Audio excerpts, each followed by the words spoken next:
સાંભળો. Okay, attention. ચલો, once clap. All of you good boy. પહેલા સાંભળો બધા જ. કેટલામો ઇન્ડિપેન્ડન્સ ડે છે?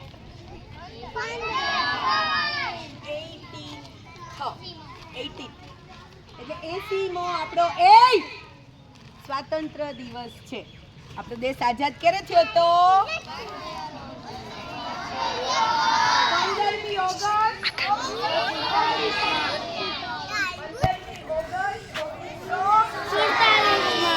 15મી ઓગસ્ટ 1947 ના દિવસે આપણો ભારત દેશ આઝાદ થયો ને. હવે આટલા 80મા વર્ષના દિવસે તમે યાદ કરો તો તમે આઝાદ છો? ના. આમાંથી ઘણા બધા મોબાઈલના કેદમાં છે. મોબાઈલ આપો તો જમવું, મોબાઈલ આપો તો શાંત બેસવું.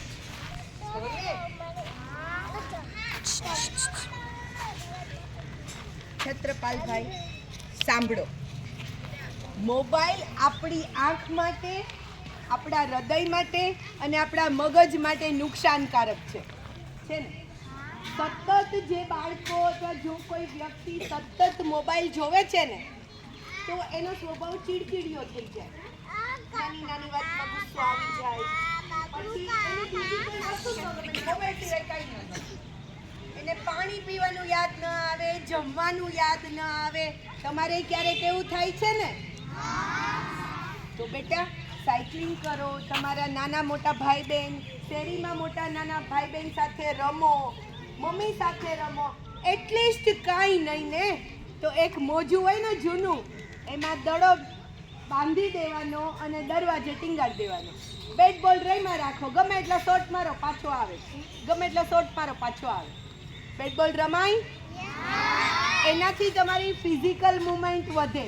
જો તમને ખબર હશે કે જ્યારે જ્યારે આપણે દોડીએ છીએ, ઝડપથી ચાલીએ છીએ, જમ્પ કરીએ, ટેકડા મારીએ, જોશથી તાળી વગાડીએ ત્યારે શું થાય છે? શ્વાસ ઊંચો થાય. ઊંચા શ્વાસથી શું થાય છે?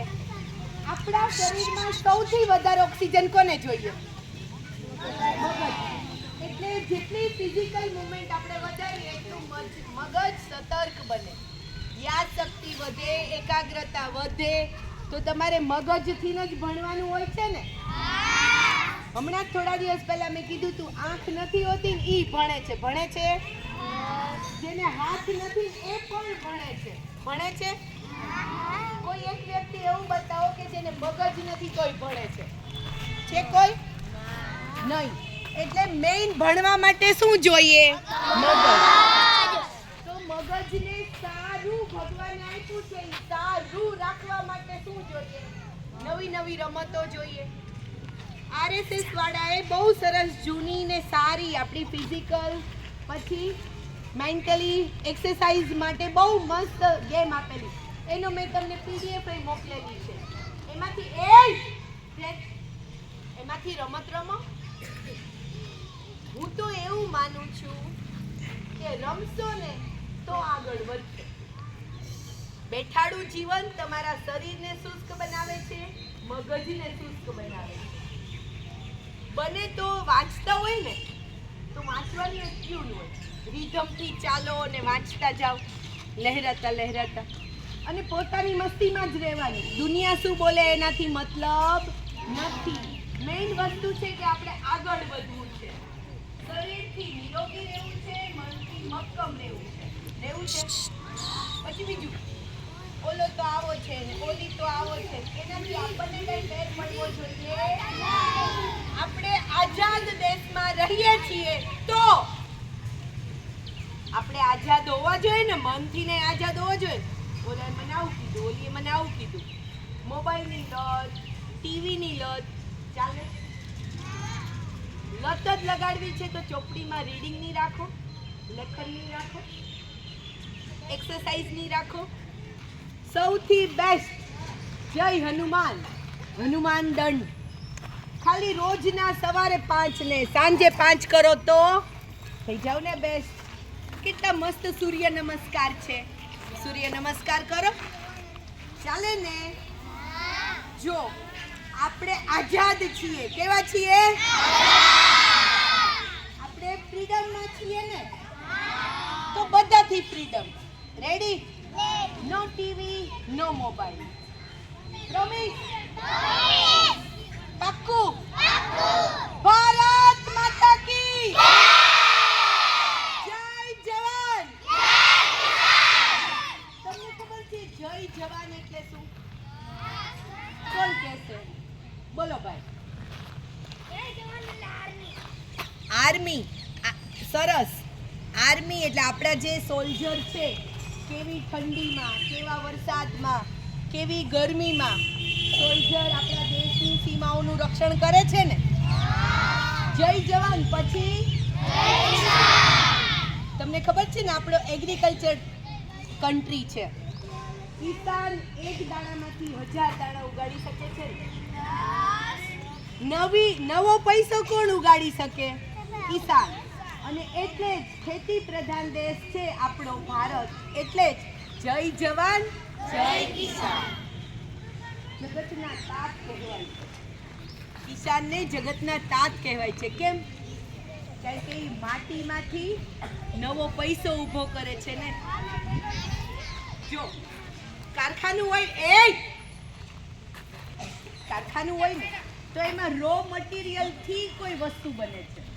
જેટલું રો મટીરિયલ છે એટલાથી વસ્તુ બને છે. પણ કિસાન એક જ એવો છે કે જે છોડે ને.